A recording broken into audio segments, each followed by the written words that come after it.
fails me the second I try and trust it. It always fails me. So, so you said that your cell phone, is it off right now?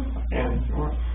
That would be great, because we can't have anything like buzzing, vibrating, ringing, that kind of stuff. So this will take at least a couple hours to do the polygraph, just because it's a real structured type of interview process. I have to go through a bunch of things with you.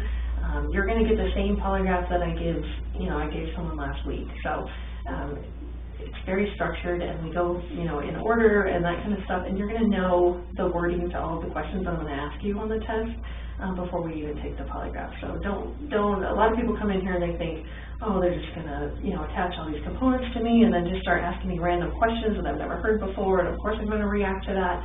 That's not at all how polygraph works. And yeah, you're actually going to probably know more about polygraphs than anyone before you leave here today, just because I explain everything to you and how everything works, okay? Obviously, you're probably nervous about taking today's test. Honestly, I would think something is wrong with you if you weren't nervous about coming in here to take a polygraph. Yeah. Even if people are like, I don't have anything to hide, it is nerve-wracking. And I have taken tons of polygraphs, obviously, in my training. I went to 10 weeks for training. I've been a polygrapher for about 5 years.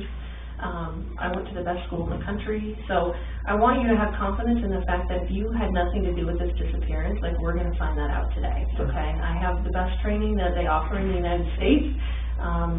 We use the most validated testing, the way I'm going to ask you the questions. So believe me, if you had nothing to do with this, I will be able to show them that today, okay? So that should give you some confidence that, this is how, you're going to be cleared today if you had nothing to do with it, okay?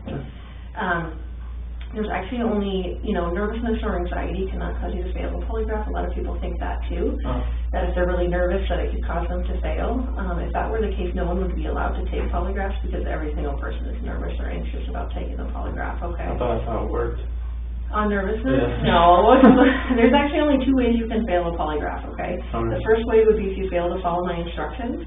I'm going to give you a lot of instructions today about how to sit still, how to answer questions, things like that. So if you fail to follow those instructions, you will not pass today's test, okay?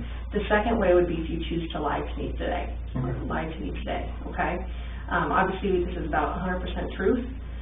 Even if there's, something that you didn't tell the investigators, since Monday, I guess, is when you ended up, the police were involved. If there's something that you didn't tell them since Monday, that is totally fine. I get it. People aren't going to remember every single detail every time they talk to someone. As long as you tell me what the truth is today, you will have no problem with passing, okay? I promise you that. And obviously, I hope that, if you did have something to do with their disappearance, it would be really stupid for you to come in and take a polygraph today. Exactly. Right? It would be really dumb. You should not be here right now sitting in this chair if you had anything to do with Shanann and the little girl's disappearance. Okay? Okay. And it's Celeste and Bella, is that right? Yeah, I'll call her CC too. CC, okay. If that comes up. Okay, perfect. So, and I know very small amount about the case. Okay. Just because I want to know less about the case, because I want you to be able to tell me about the case. I don't want to have some preconceived notions about the case, and that's why I don't want you to assume that I already know details because you told Detective so-and-so, that kind of stuff. I want you to be able to tell me like you were telling someone for the very first time about what happened when we get into actually talking about what happened, okay? Obviously, Chris, you're not under arrest. I have no plans on arresting you. At any point today, if you decide you want to leave, the door is right there. It locks us in here. Oh, no, yeah, I saw that last night. So there's a key in there now, so you can, if you just turn the key, it lets you out, okay? And at any point today, even after all these components are attached to you, if you decide at that point, you know what, I don't want to take this polygraph, I don't want to be here, this is BS, whatever, that is completely fine. Just please allow me to unattach my components before you drag my $6,000 instrument on the floor and run out of here. And it's kind of a little maze back here, so I will show you the way out at any point if you decide, you know what, I don't want to take this polygraph, I don't want to be here, I don't want to do this. That is completely fine. The door does have to be shut for privacy just because noise does affect the polygraph. And I will read you your rights today, and that's just because the polygraph components are pretty restrictive. They go around your chest and stuff, and you may feel at some point that you're not free to leave, but like I said before, at any point I will unattach all the components and show you the way out if you decide, even in the middle of the polygraph, if you don't want to continue to take it, okay? So Does that make sense to you? Yes. Okay. So I'm going to give you kind of a roadmap of where we're going to go today, just so you know what to expect and that kind of stuff, okay? So we're going to first start by going over a rights and consent form, and that's that Miranda rights form. I'm sure you've heard of it. Mm-hmm. You know, you hear it on TV shows constantly. Most kids can recite their Miranda rights.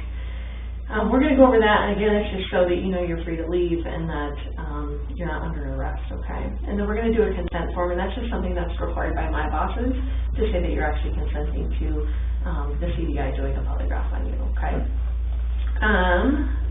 After that, we do a biographical and a medical form, and that's basically to make sure that you're a suitable subject to take the actual polygraph. I want to make sure that you didn't smoke, 10 bowls of weed, the night before. I wish that didn't normally happen, but a lot of people smoke drugs before they come in here because they're really nervous and they're trying to calm themselves down. Some people take a lot of medication. Some people hear voices. All of those things are things that I cannot conduct a polygraph on someone if they have those things going on. So I just need to make sure that none of that stuff is affecting you. You seem very lucid. You're talking to me. You're making sense.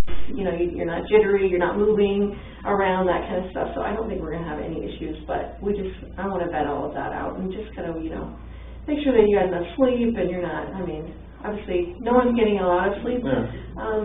Probably since Monday, but just so we can talk about all of that, okay? Sure. And then after that, we're going to discuss the issue of why you're here. Okay, I want to know everything you know, and again, I don't want you to assume that I already know something.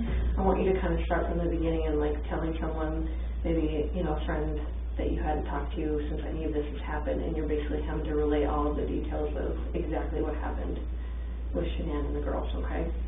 And then after that, we're actually going to take a bathroom break. I'm going to let you take a break. You can use the bathroom, get something to drink. That water there is for you if you need that at any point today. And then you're going to come back in here. I'm going to explain to you how and why the polygraph works. Again, you're probably going to know more about polygraph than you even care to know before you leave here.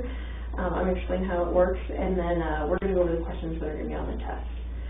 And like I said before, you're going to know the words to every single question. So it's not that, and we're going to discuss that even before we even take the polygraph, like what those questions mean, and just so you are completely clear in your mind when Tammy asked me this question, this is exactly what she means, this is exactly what she's asking, and this is the answer that I have for that question. So we're going to go over those. I let you practice answering them 2 or 3 times, and then we'll go through them repeatedly if you need me to go over them 4 or 5 times, just, before we actually take the test. I'm more than happy to do that too. I want you very comfortable with the questions and that you know what they mean and how you're going to answer them, okay? After that, we're going to go, we're actually going to do a practice test. And again, that just lets me know that you're a suitable subject to take the actual polygraph.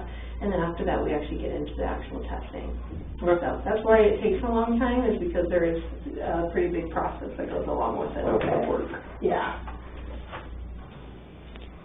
So you're not working today, right? No. Do you have a date that you're going back to work? Not at the moment. No.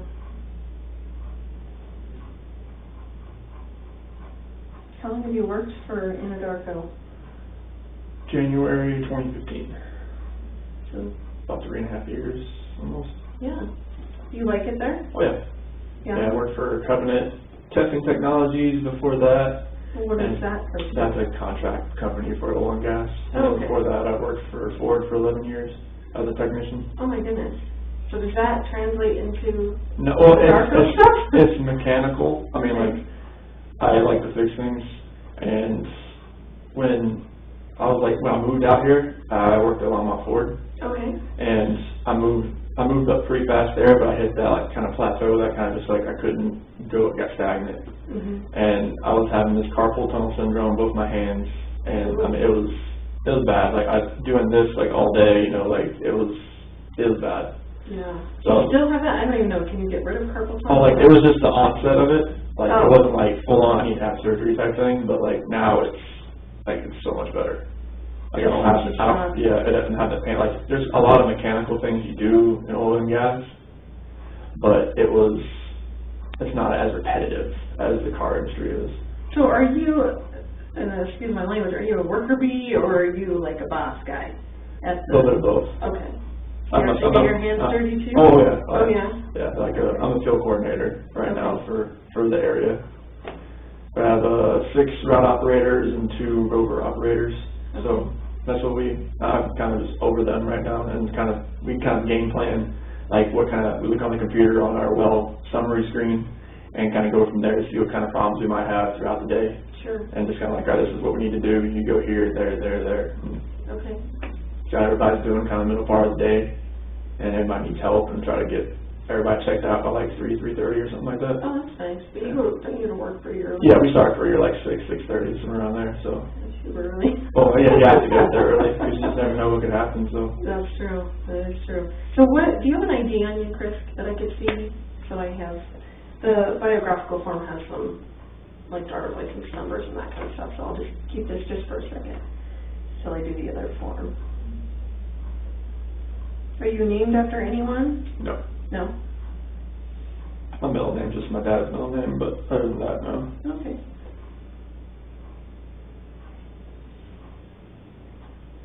If I mispronounce your wife's name, please, like, correct me. For some reason, it's so hard. Just think of Shenanigans. Oh, I like that. Okay, I got it. That's the way she tells people. Does her family call her Shanann? So the way they spelled it, it was like Shanann, like with an apostrophe, but she just calls it Shanann. That kind of, she was named after Shanann. Oh my gosh. Okay. Okay, so. Is it B-E-L-L-A? For Bella, yes. Okay. And Celeste is C-E-L-E-S-T-E. Perfect. All with the same last name, yes. Watts, right? Okay. So, Chris, this is the advisement and rights form. This just says that Agent Tammy Lee says, I'm an agent with the Colorado Bureau of Investigation, and I wish to talk to you about, obviously, the disappearance of Shanann, Bella, and Celeste Watts, okay? You have the right to remain silent. Anything you say can and will be used against you in a court of law. You have the right to talk to a lawyer and to have him present with you while you're being questioned. If you cannot afford to hire a lawyer, one will be appointed to represent you before any questioning if you wish. And you can decide at any time to exercise these rights and not answer any questions or make any statements. Do you understand each of those rights? Were they read to you, Chris? So I'll just have you write, I guess, when we get to that. And then having those rights in mind, do you wish to talk to me now and obviously go through with the polygraph? Okay, perfect. So what I want you to do is go ahead and answer both of those as yeses, if you still agree with that, and then sign and date that signature line, if you would.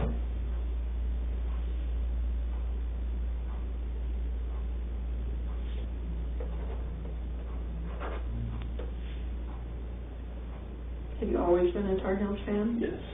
15? It is, yeah. My son is like a huge Tar Heels fan. I don't even know why he likes them, but maybe because the Nuggets suck. I don't know. Well, that's where Carl used to coach here too, and he was a Carolina guy. Oh, he was? Yeah. I didn't know that. Yeah. Do you go to any, like, do the Nuggets play Carolina? North Carolina? Oh, no, North Carolina is at the college. Oh, college. Oh my gosh, I'm sorry. Sorry. You're right. Yeah. Okay.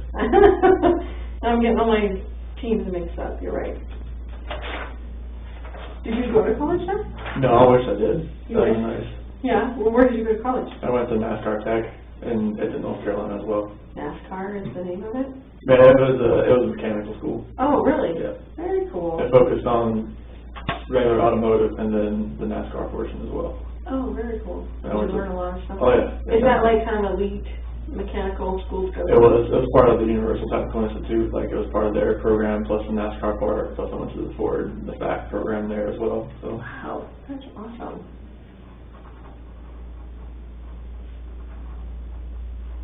Do you have any other nicknames or anything that people call you? It's Chris. Just Chris. And some, like, just random ones at work. Just doesn't make any sense. So. Like what? Some call me like Rain Man because like when I go to a site or something, like if I do it once, I'll remember it, and this is one of those things.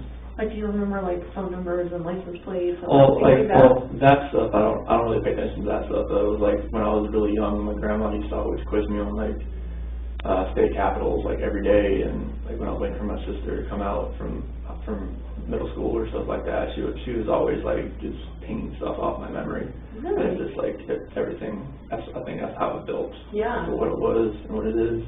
No doubt. That was your grandma that did that? Yeah. My mom's mom. Is she still alive? No, she passed a few years ago. Was she pretty old? Mm-hmm. Yeah. Yeah, she was. Lived a good life? Yeah, she was. Good. Were you close with your grandparents? Yeah, I went over to her house every afternoon after school and helped her out. Nice. Being outside, stuff on the inside, and she always cooked me lunch, some German food, kernels and goulash, schnitzel, all kinds of stuff like that. My first husband was German, so we had German sausage and rice all the time, and then just their German food is just amazing. Love it. So Shanann's legal name is hyphenated? I've never seen it written that way, but that's the way her parents always said. That's how they did it. Okay. Shan and apostrophe A-N-N. Okay. It's easier to say it when I spell it out, but I keep wanting to say Shannon, of course, but a lot of people call her Shannon. I'm assuming. Oh yeah. Her parents sometimes call her Shannon.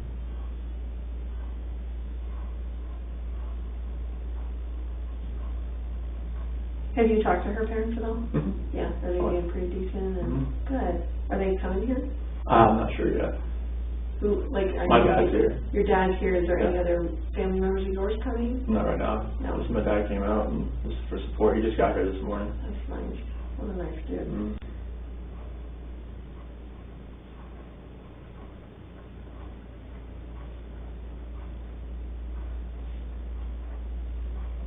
Okay, so this is that consent that my bosses require, and this just says Agent Tammy Lee has advised me that she's investigating the matter of, obviously, the disappearance again of Shanann, Bella, and Celeste. I hereby say that to the best of my knowledge, I'm in good physical and mental health. I also state that no force, duress, or undue influence has been used against me, and that I am consenting to this polygraph interview on my own free will. I understand that the results of this process will be released to, obviously, the Frederick Police Department, the District Attorney's Office, and the FBI.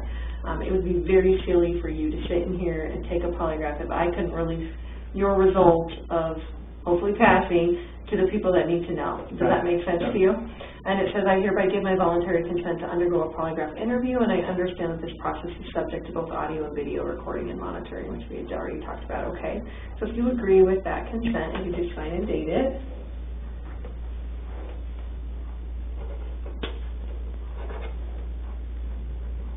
So where did you stay last night? Because I know that Nick and Amanda's house. Nick and Amanda there. How do you know them? So Amanda used to be a director at Primrose School where Bella and TC go, but then she transferred to another place, and Shanann was getting her own Thrive, and that's how they met. Amanda's transferred to another Primrose? Yeah. Okay. So like Shanann couldn't like talk to them about Thrive, the direct sales business, like while they're at, like they weren't allowed to like talk like, you know, outside, like if their child goes there, I don't know, something about the school rules or something like that. So when she left, she talked to her about Thrive and got her on Thrive, and then me and Nick started running together here and there, and that's how we met. So is she like a, what do they call them, a downline from Shanann? Yes. Okay, so she's like one of the sellers that yeah. Okay. And I don't even understand Thrive, I'll be honest with you. Like, I'm even a chick, and I don't understand what all of that Thrive stuff is about. It's vitamins and minerals, and it's all plant-based, non-GMO stuff. It's really healthy for you. Yeah. Do you do it? Yeah. Oh, you do? Okay. Yeah, I was 245 pounds when I started. No way. Yep. How long ago was that? 2016. Wow. I've been doing it for a while. Oh my gosh.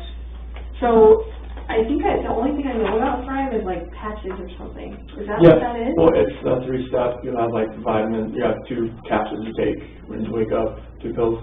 Okay. And then you take a shake with water and throw on a patch. You have a patch on right now? No, I don't. Oh, I want to see what a patch looks like. It's just like a little square piece that just kind of goes on your skin, and it's like absorbs, like it opens like up your pores a little bit, and the vitamins kind of absorb like through your skin, like time release throughout the day. Like, can you tell you feel better when you have the patch on? Really? Yeah. That's crazy. How much are patches? Just the patches themselves? Or are you supposed to do this in combination with all the other stuff? 3 steps. That's what I call it, the 3 steps. But like, I feel like you could sell it. I feel like you know enough about it. You could sell it. She has me on the as like I signed up underneath her. Oh, okay. So like, you know, I'm part of her team. Oh, okay. But she kind of runs that part of it because she knows like I'm not the type of seller. I'm not a seller. Yeah. I don't like. You're not a salesman. Yeah, like I would like say too much, she says, about the product. Instead of like sometimes it's not so great because of this, or. Yeah, it's like I would just give out like too much information about the product instead of just having like them call her. Do you sell it to any of the people that you work with? There's one person that I work with that uses it. Who is that? Troy. Troy? Yeah, he works. I think I heard that name, Troy McCoy or something. That's a funny name. Yeah, we call him the real McCoy. The real McCoy. Everyone's like, his parents like actually named him Troy McCoy. It's super cute. So he works for you, is that right? Or he works with me. He's the other field coordinator. Oh, okay. Yeah, he's got a lot more experience than I do. He worked in Kansas before he came here. Kind of shows you the ropes. Yeah, he showed me a lot about different things, and I picked up a few things that he didn't know, and just kind of like, we worked together pretty well. Nice. Is this the correct address for you? Yeah, it should be that.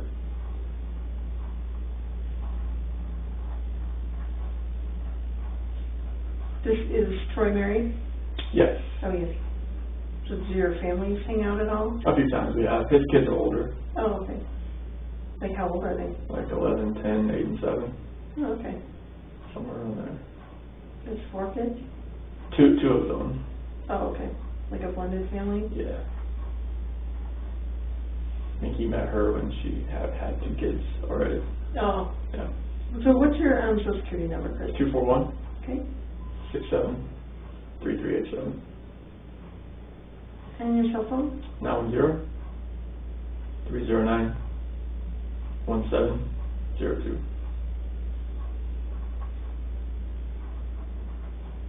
And how, what's your date of birth? 5/16/85. How old does that make you today? 33. And where were you born at? In Fayetteville, North Carolina. How do you spell Fayetteville? FAYETTEVILLE.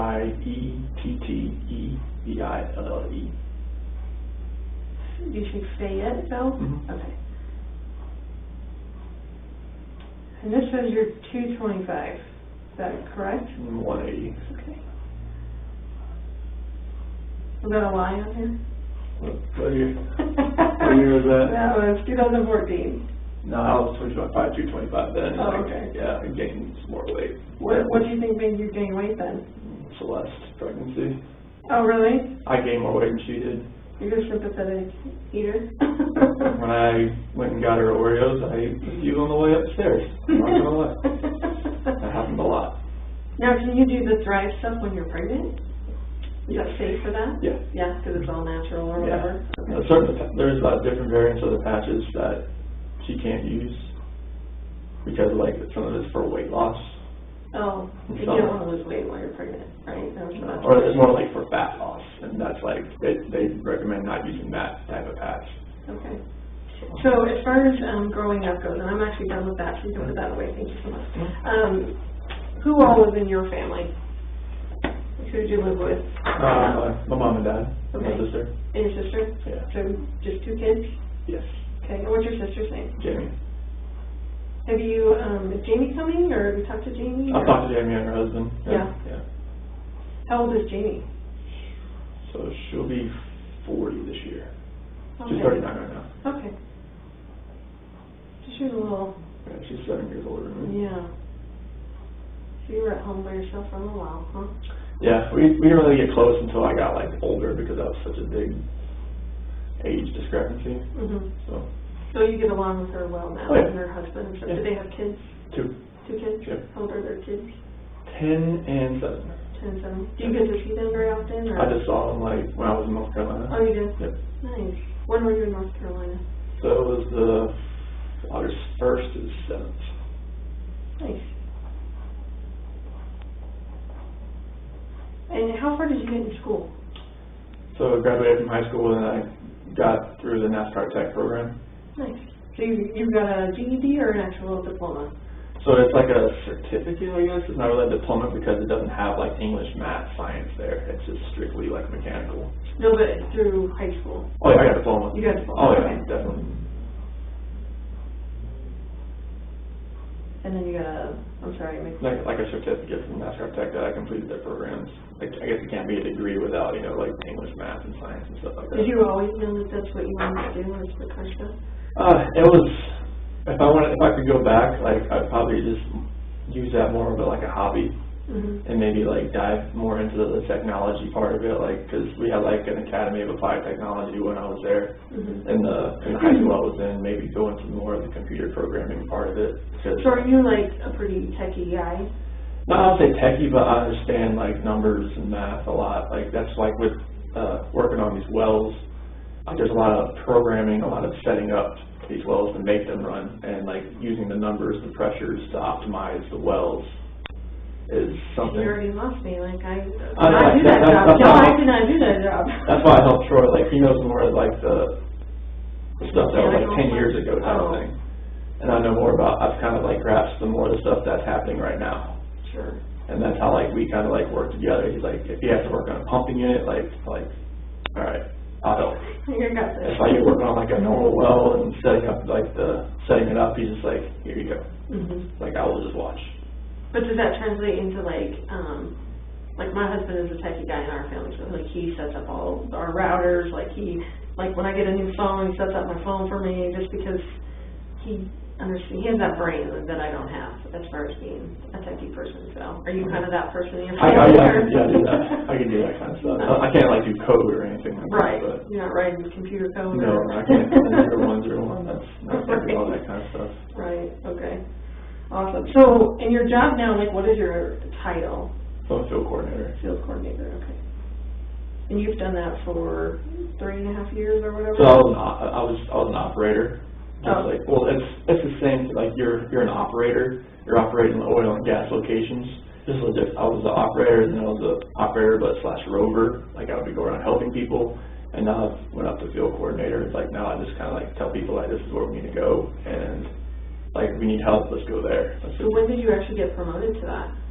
When one of our other field coordinators, he went to a different group, the HG Ops group, and our other field coordinator had to go down to Texas to help, so me and Troy got elevated up. So that's what happened. Okay. We were just kind of backfilling. We didn't know like if it was permanent or not, and it turned out to be permanent. So. Wow, that's awesome. So tell me about, like, kind of give me a synopsis of your childhood, like what your parents did for a living, you know. My dad was a parts manager for a Ford dealership. Okay. It's kind of where the cars things came from. See it. And my mom, she was like a secretary and notary for used car dealership. Oh, okay. So like she born into it. She sold the cars too, but like she was more of a secretary and notary, and kind of she bounced around a couple different used car dealerships. My dad stayed at the same one, changed the name a little, changed names. Then he went to like a different one, but it was the same. He did the same thing. And he did like parts manager and body shop manager, and that's where he's still at now. So how would you say you grew up as far as like your family structure is? Were you guys religious? Was there a lot of discipline in the home? You know, like, or who was the disciplinarian in the home? So like we went to church, I would say not like every Sunday, but pretty regularly, you know. And what church did you guys go to? It was like First Baptist Church. Okay. And I mean, discipline, I was the quiet kid. I was I just kind of followed her. I mean, my sister was the rebellious one that always, You're like, I'm a good one. It's like I never like, and my sister was the one that got the most of she was the one that showed me like, that's what I don't want to do. Right. I would wake up to my mom and my sister pretty much arguing every morning. That's how I went, okay.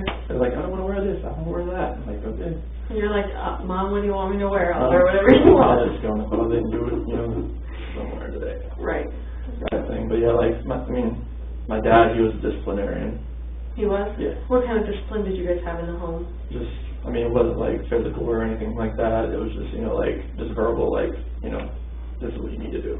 And just follow that. Like, if my dad ever raised his voice, I knew that was my work phone, sorry. Oh, okay, I was like... Whoa, forgot about that.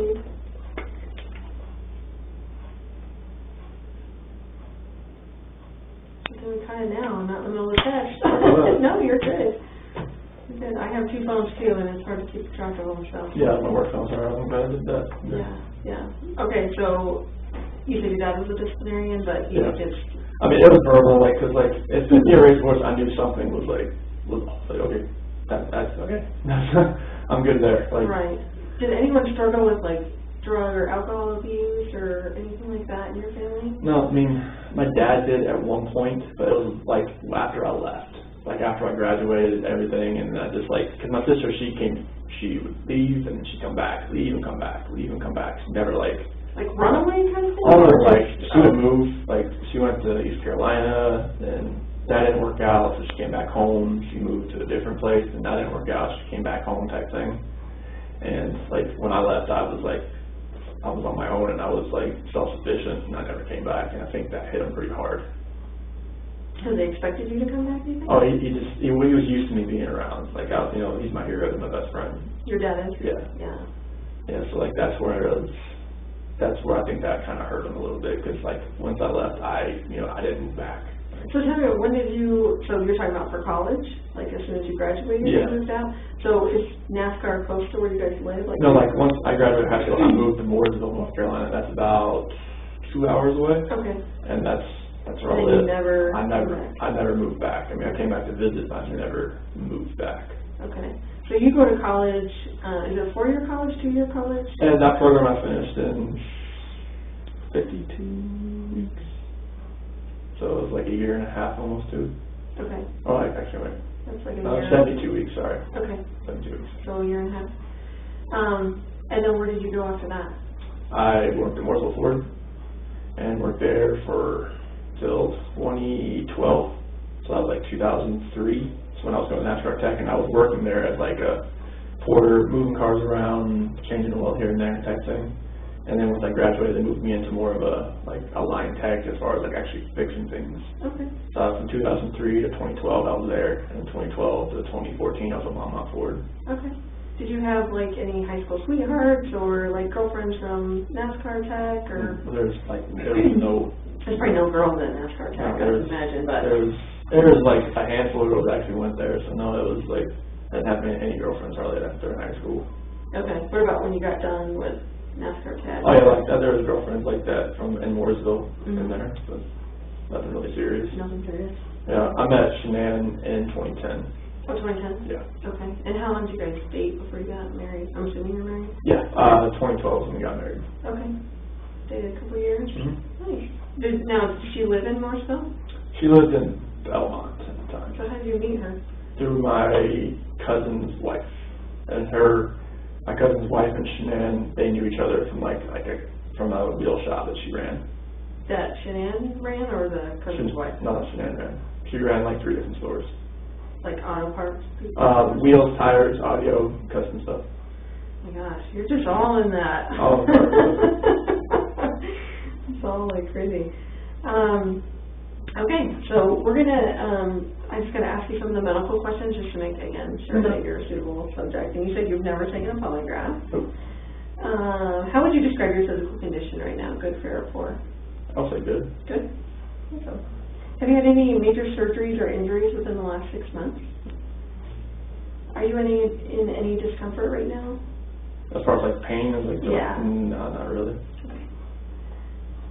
You know, maybe mental anguish or whatever, but just as like, far as like physical or fixing my your stomach thing. Yeah. Obviously you're not pregnant. Nope. Have you eaten in the last 24 hours? I had a pizza last night and protein shake this morning. So that's it. Okay. What time did you have the pizza? So right when I left here, so it was like 11. Okay. And what time did you have the protein shake? Probably about 7:30. Okay. Was that with all your 3-step process? Mm-hmm. Okay. What time did you go to bed last night? Probably about 12:30. Okay. And what time did you get up? Probably about 5 and just kind of looked at my phone. Okay. And you stayed at the other Amanda and Nick? Amanda's house. Okay. And how would you rate your sleep, good, fair, or poor? Is there anything that came forward fair? I'll put it in the middle. Okay. Okay? I'll give you that box.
Have you had any alcohol within the last 24 hours?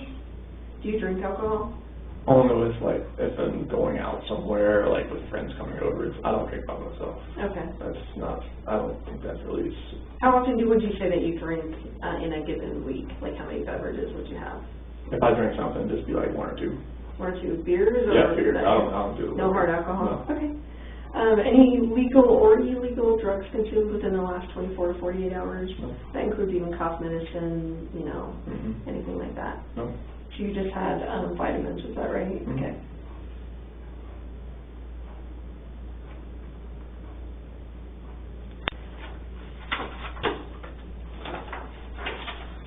Alright. So now Chris, we're going to discuss the reason why you're here, okay? So now what I would like you to do is, again, kind of treat me like, you know, someone that has no idea about anything, and that you actually have to start from the entire beginning, like kind of start when, I would say when you met Shanann, just kind of explain your relationship, I guess, just so I understand it, as far as, you know, meeting in 2010 and, you know, when the kids came about and that kind of stuff, and then just bring me up to the point of, you know, yesterday. Okay. If you could. All right, so 2010 is when we met pretty much through Facebook because of my cousin's wife, and she like recommended us as friends type thing, and that's how we kind of started talking. And our first date was at a movie theater. Didn't really impress her much because like it was actually a nice theater. I didn't really know what I was walking into as far as like I walked in and there was like a doorman and he was all dressed in a suit and I was in camo shorts and DC shoes, and I was like, yeah, I was like, okay, hopefully I'm very underdressed for this. But like I walk in, I see her and she's all dressed really nice, and like she told me like after the fact, like, man, I hope that's not him. kind of deal, like, because like we know what each other looked like, but like I wasn't really dressed for what we were doing then.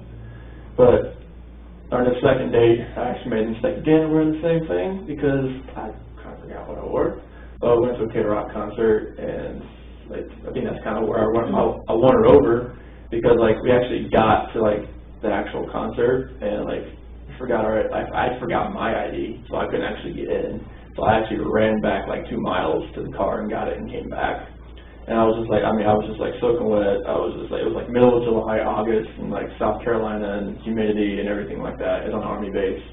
So I ran back, got it, and everything like that. And then I think it was our next date, we actually went to Myrtle Beach, and like she had lupus. Well, her lupus was really like acting up in North Carolina. So like she had like these flare-ups, joint pains, all that kind of thing.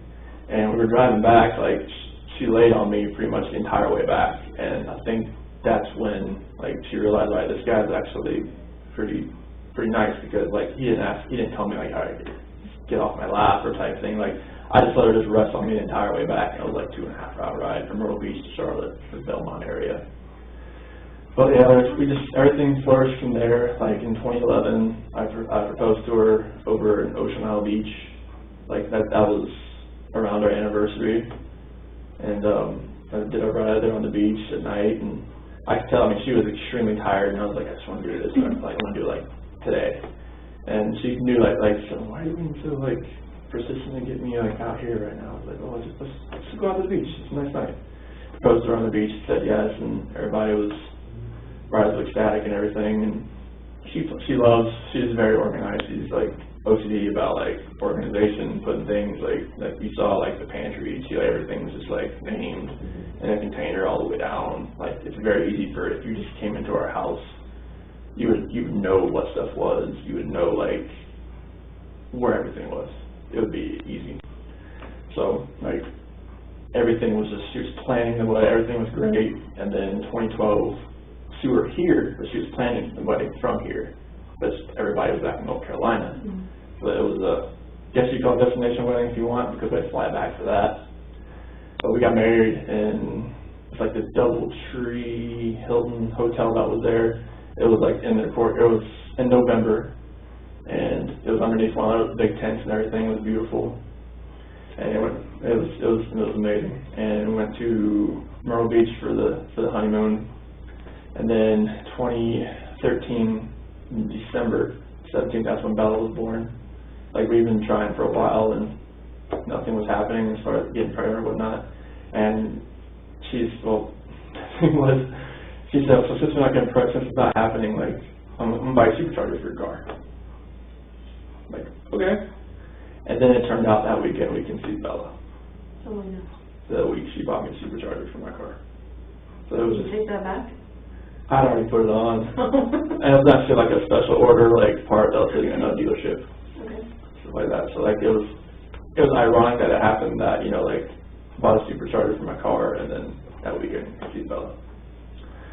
And then Bella was just a gift. I mean, she didn't think she could get pregnant because of the lupus and everything like that. Like the doctor said, it could happen, it might not, but it happened, and it was a blessing in disguise right there. It's like, oh my goodness, this happened, you know. So did like, she have normal pregnancies? Like was Bella's normal? Bella's was she had shoulder dystocia when she was born. So was like her shoulder was? She was turned. Oh, just turned. Yeah, where like they had it like pushed her out. But she had a vaginal birth? Oh yeah, all that. That was. Cord wasn't around her neck? Nope. Or anything like that? No. Okay.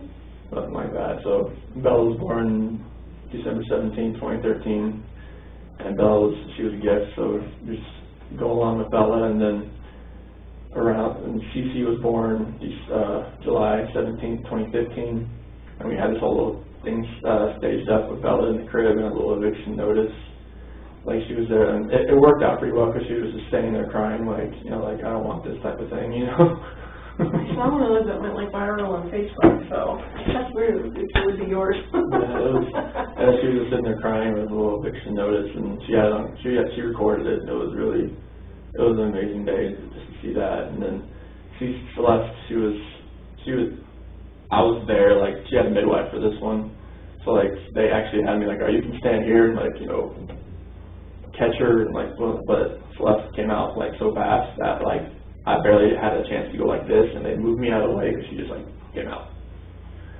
So it was Celeste. I was a lot better with Celeste because with Bella I didn't really know like a lot, like what I should do, what I could do, how to calm, stuff like that, like, you know, burp, swaddle, everything like that. Like I didn't know. Yeah, I had like no idea. I just pretty much watched, like, all right, how do you do this? And then with Celeste, it was more of like, that's why Bella kind of like, she's a mommy's girl. Then when Cece was born, did you care if it's Cece or Celeste? No, okay. Go for it. All right, when Cece was born, it was more like, all right, I know how to change a diaper. I know how to do all this. Like I can do this. I can help like a lot more. That's why Cece is more of a daddy's girl now. Like whenever she gets in trouble, it's just like she said, and Shanann gets mad because like, all right, don't cuddle her when she gets in trouble. Like she's in trouble. Leave her alone. Like she just bit Bella, you know. She just like hit Bella. Like don't coddle her. That's where I'm from, coddle her. So it's like having them both around is just like absolutely amazing. They're like two peas in a pod. Like Celeste is more the rambunctious, just like all out. She either goes or she's sleeping type thing. So she's always getting in trouble, always like trying to find something to climb, jump off of, like. Is that like you or is that like Shanann?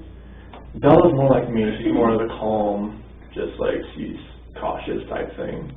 Like when Cece, I think, fed off of Bella a little bit as far as like, all right, she's my sister. She's the younger one. She's the youngest person in here besides me type thing. And she kind of fed off of her and some of her friends that like, you know, came over. And that Cece just kind of like built that attitude. She was just like, yeah, she's a rambunctious little munchkin. Like if I'll show you a picture, but it comes off. But like when she was on the plane coming back, I mean, she just had just like this face like that. Like don't like. But she was excited to be on there, or? Oh yeah, it was just like she was like being like. You can imagine a little kid in a plane in a seat. Like she feels like she loves to move around. She doesn't like, you know, sitting in the same spot. Type thing. And then when Shanann told me about the third child, it was just like, all right, let's see what we got now. Let's see if we can, boy or girl. I mean, we're trying for a boy. So now we're just like. Is it a boy? We haven't told anybody yet, but yeah, it is. Oh, it is? Yeah. Can they find that out that early, or? At 12 weeks, they could find out. Really. Wow. She had one.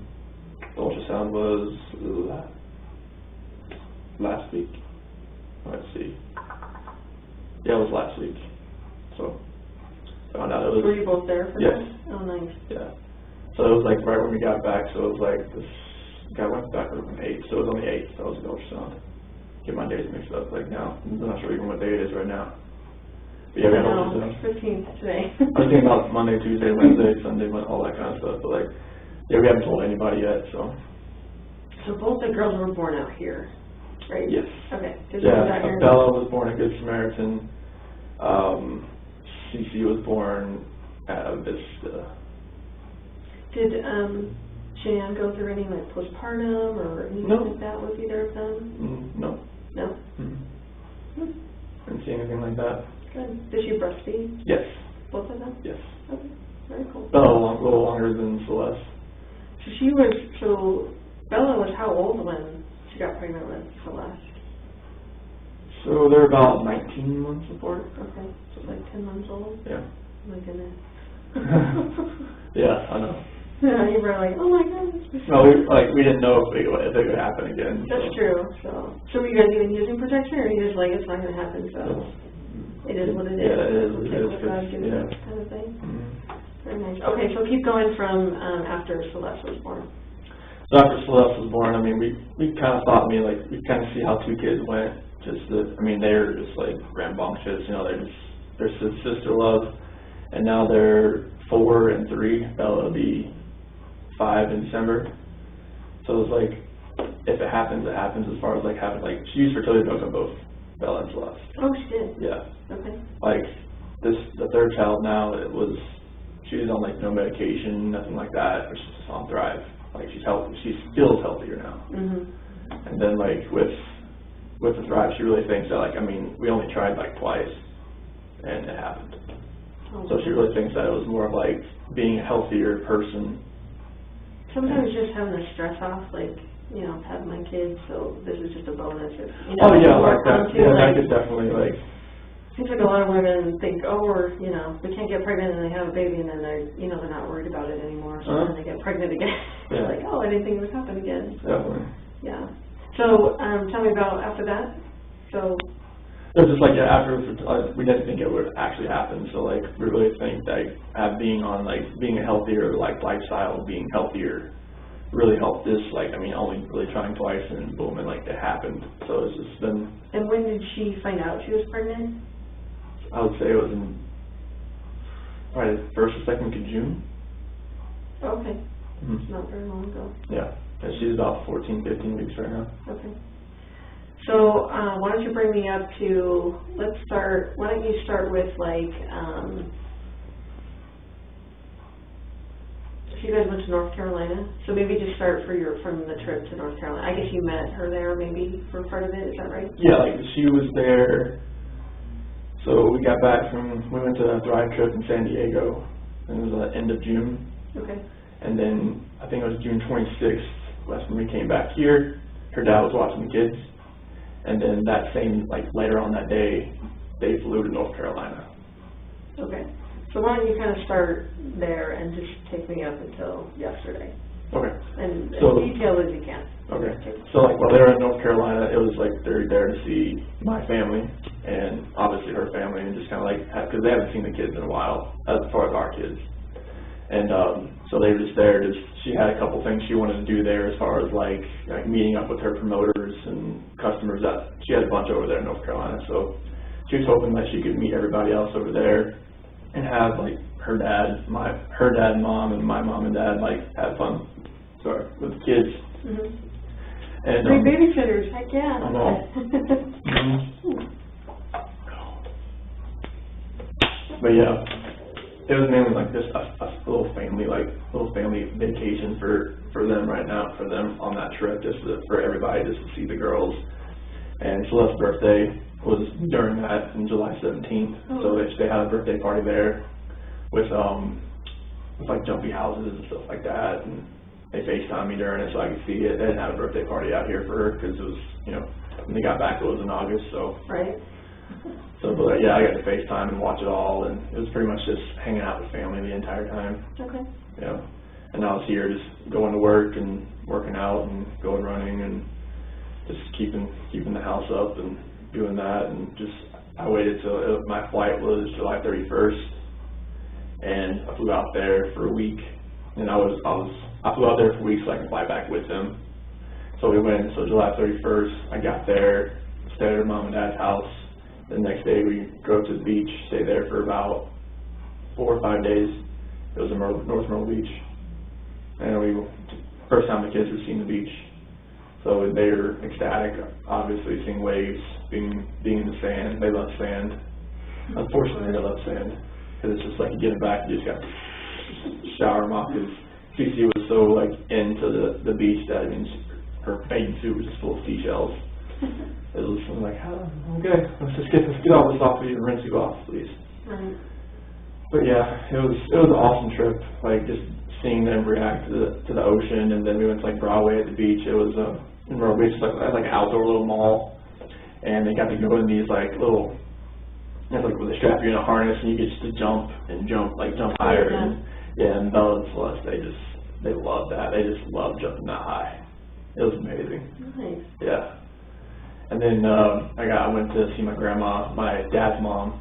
She's in a nursing home, so like some days she remembers people, some days she doesn't. And luckily that day she did remember me, so that was really a good day to go in there, and went in there with Shanann and the kids, and obviously like they had already been in there a few times while they were there. Sure. Yeah, and they were. She lights up when she sees those kids. I call her Mama. That's what she always calls, but Mama, she lit up when she sees the kids, and she remembered me, and that was great.